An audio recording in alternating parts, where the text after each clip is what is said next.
Hello friends, তোমাদের সকলকে দাদের যে চ্যানেলে স্বাগত। আজকে ক্লাস 11 ফার্স্ট সেমিস্টার পলিটিক্যাল সায়েন্সের তোমাদের যে প্রথম অধ্যায়টি আছে, একটি শাস্ত্র হিসেবে রাষ্ট্রবিজ্ঞানের প্রকৃতি ও পরিধি, এই অধ্যায়ের উপর আজকে এমসিকিউ এর সাজেশন নিয়ে আলোচনা করবো। ঠিক আছে, তাহলে আমি এখানে টোটাল প্রায় 40টির মতো এমসিকিউ নিয়ে এসেছি, সবগুলি কিন্তু ইম্পর্টেন্ট। ঠিক আছে, তোমরা কিন্তু এক এক করে দেখে নাও। তাহলে প্রথম কোশ্চেন তোমরা স্ক্রিনের মধ্যে দেখো যে মানুষ স্বভাবতই রাজনৈতিক জীব, উক্তিটি করেন কে? তাহলে উত্তর হচ্ছে অ্যারিস্টটল। নেক্সট, পলিটিক্স গ্রন্থটির লেখক হলেন, তাহলে এটাও উত্তর হবে Aristotle. Next question, the Republic গ্রন্থের রচয়িতা হলেন, তাহলে উত্তর হচ্ছে প্লেটো। নেক্সট, রাষ্ট্রবিজ্ঞানের পরিবর্তে রাজনীতি শব্দটি ব্যবহার করেছেন কে? তাহলে উত্তর হচ্ছে লর্ড অ্যাক্টন। নেক্সট প্রশ্ন, রাজনীতি ও রাষ্ট্রবিজ্ঞানের মধ্যে সুস্পষ্ট পার্থক্য টেনেছেন কে? তাহলে উত্তর হচ্ছে সিলি। তারপরে প্রশ্ন, যে রাজনীতি শব্দটির পরিবর্তে রাষ্ট্রবিজ্ঞান শব্দটি ব্যবহার করেছেন কে? তাহলে উত্তর হচ্ছে গার্নার। তারপরে প্রশ্ন, যে হিউম্যান নেচার ইন পলিটিক্স গ্রন্থটির লেখক হলেন, তাহলে উত্তর হচ্ছে গ্রাহাম ওয়ালাস। তারপরে প্রশ্ন, নিউ এসপেক্ট অফ পলিটিক্স গ্রন্থের লেখক হলেন, তাহলে উত্তর হচ্ছে চার্লস মেরিয়াম। নেক্সট প্রশ্ন, দ্য প্রসেস অফ গভর্নমেন্ট গ্রন্থটির লেখক হলেন, তাহলে উত্তর হচ্ছে আর্থার বেন্টলি। তারপরে প্রশ্ন, দ্য নেচার অফ পলিটিক্স গ্রন্থটির লেখক হলেন, তাহলে উত্তর হচ্ছে মিলার। মিলার লিখেছেন দ্য নেচার অফ পলিটিক্স। তারপরে প্রশ্ন, দ্য প্রিন্স গ্রন্থটির লেখক হলেন, তাহলে উত্তর হচ্ছে Machiavelli. Very very important, the Prince গ্রন্থটির লেখক হচ্ছে ম্যাকিয়াভেলি। তারপরে প্রশ্ন, লিভিয়াথান গ্রন্থটির লেখক হলেন, তাহলে উত্তর হচ্ছে হবস। ঠিক আছে, এটাও কিন্তু ভেরি ভেরি ইম্পর্টেন্ট।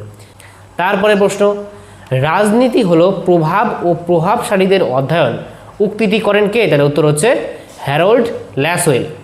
তোমরা এখনও যারা এই প্রথম অধ্যায়ের ক্লাসগুলি করোনি, তোমরা কিন্তু প্রথমে ক্লাসগুলি করো। এই ইউটিউব চ্যানেলের প্লেলিস্টে গিয়ে দেখবে ক্লাস 11-এর ফার্স্ট সেমিস্টারের পলিটিক্যাল সায়েন্সের ক্লাস রয়েছে। তাহলে সেই প্লেলিস্ট থেকে প্রথম অধ্যায়ের ক্লাসগুলি করো, তারপরে এই এমসিকিউগুলি নিজেরা প্র্যাকটিস করো, তাহলেই পরীক্ষায় কিন্তু একটা ভালো নম্বর তুলতে পারবে। আচ্ছা, নেক্সট প্রশ্ন দেখো, যে রাজনীতি হলো মূল্যের কর্তৃত্ব সম্পন্ন বন্টন, উক্তিটি করেন কে? তাহলে উত্তর হচ্ছে ডেভিড ইস্টন। তারপরে প্রশ্ন, রাজনীতিকে অর্থনীতির ঘনীভূত প্রকাশ হিসেবে বর্ণনা করেছেন, তাহলে উত্তর হচ্ছে লেনিন। তারপরে প্রশ্ন, পাওয়ার গ্রন্থটির রচয়িতা হলেন, তাহলে উত্তর হচ্ছে মিশেল ফুকো। তারপরে প্রশ্ন, পলিস একটি ড্যাশ শব্দ, তাহলে পলিস একটি কী শব্দ? উত্তর হচ্ছে গ্রিক শব্দ। নেক্সট প্রশ্ন, রাষ্ট্রচিন্তার প্রথম সূত্রপাত ঘটে কোথায়? তাহলে উত্তর হচ্ছে প্রাচীন গ্রীসে। প্রাচীন গ্রীসে কিন্তু রাষ্ট্রচিন্তার প্রথম সূত্রপাত ঘটে। তারপরে প্রশ্ন, যে ড্যাশ দার্শনিক অ্যারিস্টটলের ড্যাশ গ্রন্থটি প্রকাশিত হওয়ার পর থেকেই রাজনীতি শব্দটির প্রচলন শুরু, তাহলে উত্তর হচ্ছে অপশন নম্বর এ, যে গ্রিক দার্শনিক অ্যারিস্টটলের পলিটিক্স গ্রন্থটি প্রকাশিত হওয়ার পর থেকেই রাজনীতি শব্দটির প্রচলন শুরু। ঠিক আছে। আচ্ছা, নেক্সট প্রশ্ন দেখো, যে রাষ্ট্রবিজ্ঞানের রাষ্ট্রকেন্দ্রিক সংজ্ঞা দিয়েছেন কে? তাহলে উত্তর হচ্ছে গার্নার। নেক্সট প্রশ্ন, রাষ্ট্রবিজ্ঞানের শুরু ও সমাপ্তি রাষ্ট্রকে কেন্দ্র করে কে বলেছেন? তাহলে উত্তর হচ্ছে গার্নার। নেক্সট প্রশ্ন, রাষ্ট্রবিজ্ঞান হলো রাষ্ট্রের বিজ্ঞান, উক্তিটি করেন কে? তাহলে উত্তর হচ্ছে ব্লুন্ট সলি। তারপরে প্রশ্ন দেখো, যে রাষ্ট্রবিজ্ঞান অতীত, বর্তমান ও ভবিষ্যৎ নিয়ে আলোচনা করে, উক্তিটি করেন? তাহলে উত্তর হচ্ছে গেটেল। নেক্সট প্রশ্ন, রাষ্ট্রবিজ্ঞান হলো মূল্যের কর্তৃত্ব সম্পন্ন বন্টনের অনুশীলন, উক্তিটি করেন? তাহলে উত্তর হচ্ছে ডেভিড ইস্টন। নেক্সট প্রশ্ন, কে বলেছেন রাষ্ট্রবিজ্ঞান রাষ্ট্র ও সরকারকে নিয়ে আলোচনা করে? তাহলে উত্তর হচ্ছে গিলক্রিস্ট।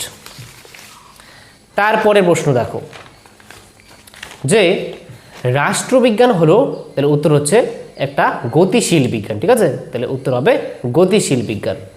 নেক্সট প্রশ্ন, রাষ্ট্রবিজ্ঞানের জনক হলেন? তাহলে উত্তর হচ্ছে অ্যারিস্টটল। অ্যারিস্টটলকেই বলা হয় রাষ্ট্রবিজ্ঞানের জনক, ফাদার অফ পলিটিক্যাল সায়েন্স। আর রাষ্ট্রবিজ্ঞান একটি গতিশীল বিজ্ঞান বা গতিশীল একটি শাস্ত্র। নেক্সট প্রশ্ন, যে হিস্ট্রি অফ রোম গ্রন্থের রচয়িতা হলেন? তাহলে উত্তর হচ্ছে পলিবিয়াস। তারপরে প্রশ্ন, যে কাকে মধ্যযুগের অ্যারিস্টটল বলা হয়ে থাকে? তাহলে উত্তর হচ্ছে সেন্ট টমাস অ্যাকুইনাস।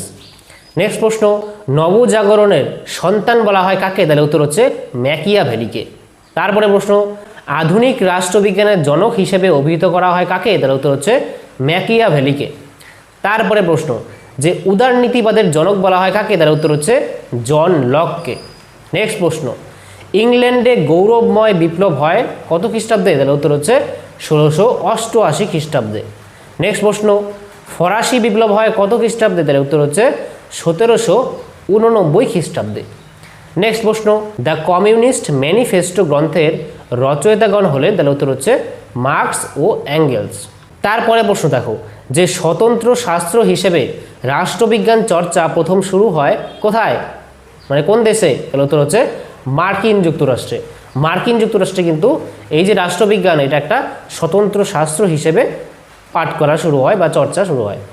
নেক্সট প্রশ্ন, সাধারণ ইচ্ছা ধারণাটির প্রবক্তা কে, জেনারেল উইল যাকে বলা হয়, জেনারেল উইল বা সাধারণ ইচ্ছা, এই ধারণাটির প্রবক্তা হলেন কে, তার উত্তর হচ্ছে রুশো।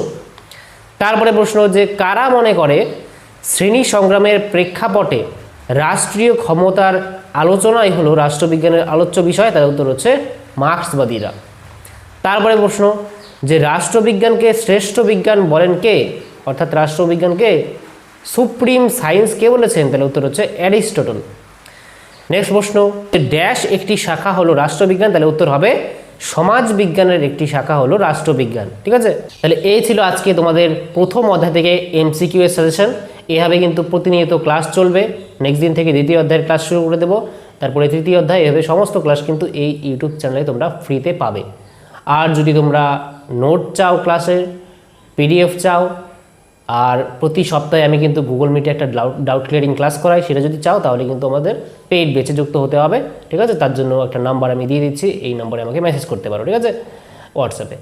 আচ্ছা, আর একটা কথা বলে রাখি যে এখান থেকে যে 100% প্রশ্নই যে কমন পড়বে পরীক্ষায় তা আমি বলছি না, কারণ তোমাদের এক এক স্কুলের এক এক টিচার প্রশ্ন তৈরি করবে, তাহলে প্রশ্ন কিন্তু সব স্কুলে আলাদা আলাদা হবে।